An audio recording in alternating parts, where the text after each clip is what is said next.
掏心掏肺換嚟疏遠。你係咪開始懷疑自己？係咪我做錯咗啲乜嘢？係咪我太過火？係咪我唔夠好？停！呢種懷疑本身就係一個陷阱。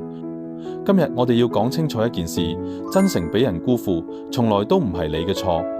你要明白一個底層邏輯：真誠係一種高階能力，佢需要對方有同等嘅接收能力，先至會產生價值。就好似你用 4K 屏幕播片，但係對方部機仲係標清，個畫面點都唔會清㗎。唔係你段片有問題，係佢部機根本接唔住。好多人以為真誠係一種付出，其實佢更加係一種篩選機制。你嘅真誠會自動過濾走嗰啲睇唔明你嘅人。佢哋疏遠你，唔係因為你做錯咗啲咩，而係因為佢哋根本冇能力同你建立深度嘅連結。你嘅頻率高咗，佢哋跟唔上，梗係會覺得唔舒服，然後自己走咗去。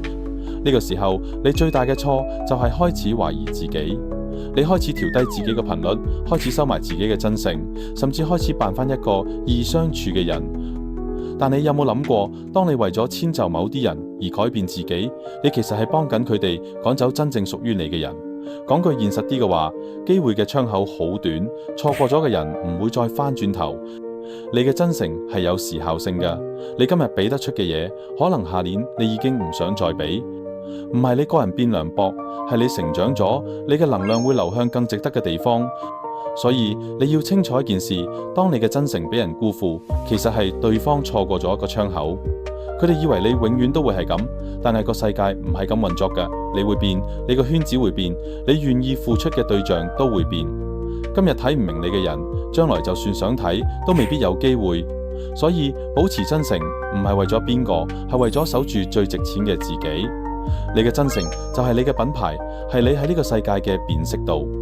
你一旦為咗遷就某啲人而收埋佢，你就會變得模糊，變得同其他人一樣，到最後連你自己都唔記得自己係邊個。真正嘅強者從來都唔係學識遷就所有人，而係守得住自己，然後吸引到同頻嘅人。